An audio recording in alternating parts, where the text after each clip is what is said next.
Hey there gamers, Dreamcastguy here, and today we're talking about a debate, a controversy, an angry screaming match that's been happening across the internet for the last 24 hours, which is the idea that consoles are dying, that the PlayStation 5 is an utter failure, that the Xbox Series X has done so bad that it's actually damaging Microsoft.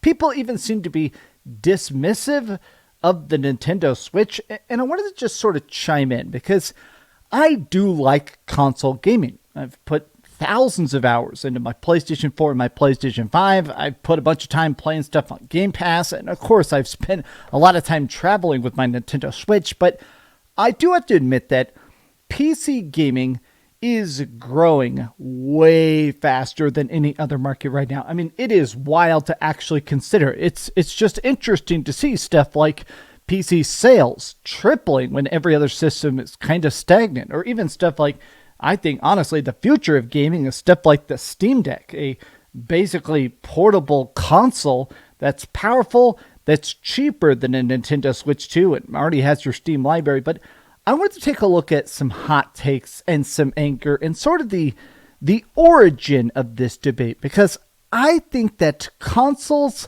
will always exist. In fact, I think that honestly the PlayStation 6 coming out here in the next couple of years, I still think the PS6 is going to be a juggernaut, even if honestly Xbox is dead. But let's talk about it, because I feel like people are kind of underestimating how much people love easy, quick console gaming experiences. But let me break it down.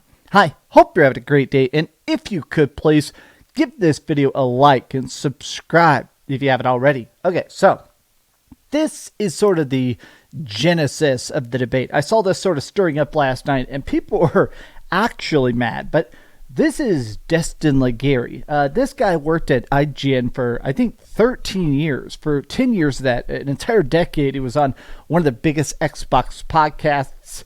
I disagree with Destin a lot. I think a lot of his takes and stuff, I feel like 80% of the time, I don't agree. But I always like his stuff, because even when I don't like his conclusion, I like kind of seeing his mentality as to how he got there. So let me make it clear, this is not a hate video to Destin. I actually think he's a very nice guy. But this is it. I've never seen fanboys be madder than when I say console sales are flatlined or shrinking. And yet, the PS5 is pacing behind the PlayStation 4. And let's face it, the Xbox is dead. The Xbox has been dying for 14 years. It's been digging a deeper and deeper hole. Y'all need a new hobby if this makes you mad. It's not even an opinion, it's just fact. Now, this is technically correct, but it's also kind of weird. The PlayStation 5 currently is like 1.8% behind the PlayStation 4. In fact, a lot of people in the comments are pointing out the fact that this is kind of a weird comparison. The PlayStation 4 had an absolutely record-settingly explosive launch. It's very well documented. That's not my speculation.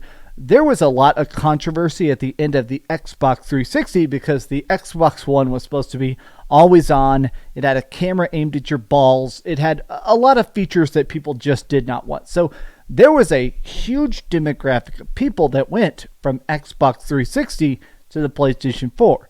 The fact that the PlayStation 5 is selling better than the PlayStation 4, or in this case 1% behind it, I think that's honestly a compliment to just how massive the PS5 is actually doing, which is extra weird when you consider the fact that the PlayStation 5 really does not have games. And I know that's the meme, but I mean, like, the PlayStation 5, this is the slowest drip of PlayStation first-party exclusives we have ever gotten, and yet it's still selling so well. I am a big believer in the fact that the PlayStation has become the default console, in that if you're a guy, you're just in college, you're like, all right, I've got some free time, I want to go out and buy a game console to play with the bros, whether it is Madden or Call of Duty. 99% of those people, they're getting a PlayStation. And I think that that dominance of the industry has clearly just showed Sony that in a lot of ways they can get away with being lazy. They are now the default, which I think has led to them canceling more games, not caring as much. It is interesting though, because from their own math, the PlayStation 5 is now the most profitable console that they have ever done, which again is weird because it has the least amount of games. But a lot of people are also pointing out that it is funny that in his tweet, he's excluding the Nintendo Switch. The Switch 1 has sold 150 million units worldwide. I mean, undeniably, the Nintendo Switch is, I think, even though I don't give it enough credit, I'll admit I do not actually give the Switch enough credit. The Nintendo Switch has created tens, if not hundreds of billions of dollars of extra revenue in the industry.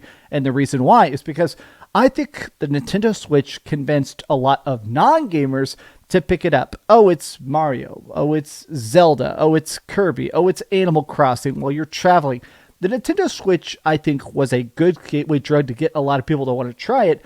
And I believe a lot of people that bought a Nintendo Switch, those people, 5 years down the line, bought a PlayStation 5, or a lot of those people became PC gamers. But this is interesting because some people are pointing out that Destin Legarie has at times been much more Xbox focused in his coverage. I'm not saying he's biased. I'm not saying he's like trying to skew the data, but it is interesting that the biggest console decrease, if you just say console sales are down, that doesn't really tell the full story, which is that, yes, the PS5 is down 1%. The freaking Xbox Series X is down like 95%. It's something absolutely insane.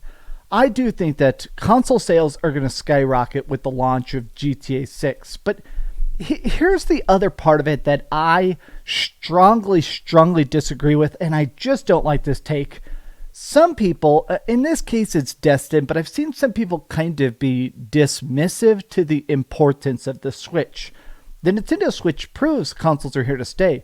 Y'all forget that Nintendo stopped making handhelds and folded their console and handheld strategy together.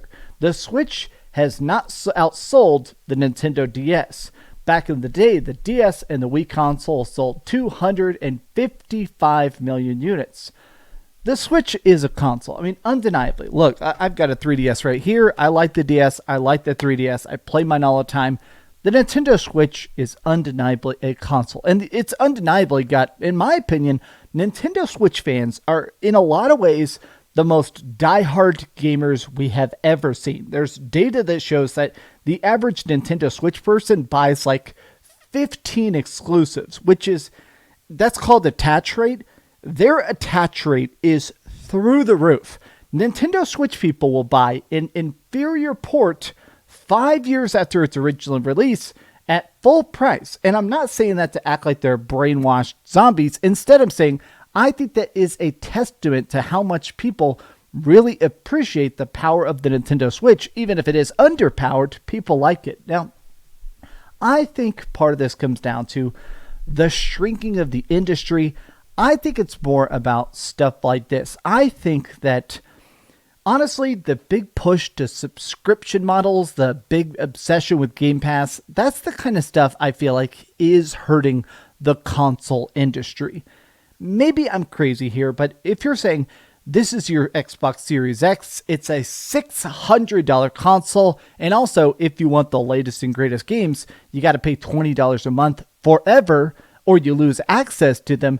I do think that's kind of off-putting. I do think as crazy it is, as expensive as PlayStation games are, I think it sucks that PlayStation games are probably going to cost $80 at some point soon. I do think we're in a spot where people are like, all right, I'd rather buy a game and have it in my account forever. I can take a break. I can go on vacation and just come back later and start playing that $80 game again. I don't have to worry about a subscription fee or, oh, I missed a payment or, oh, whatever. I do think upfront sales are still king, and Nintendo doing that, PlayStation doing that, PC doing that has been a good advantage. Here's the thing. I find stuff like this to be incredibly fascinating. Capcom just did an investor briefing yesterday, and they said that when it comes to digital sales, 54% of their games are on PC. This, I think, shows the tide is turning.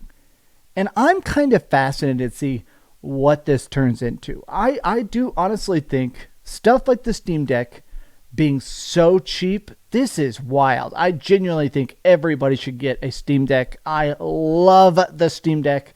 Steam Deck has made me game more on PC than ever before. I love my Steam Deck.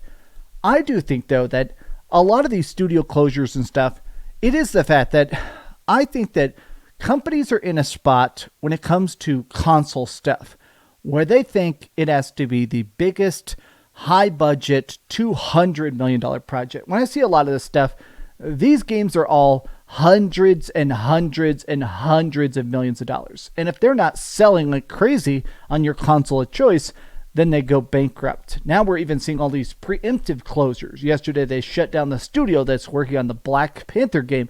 It's just gone. They made this studio to make this game and canceled it before we even had a trailer for it.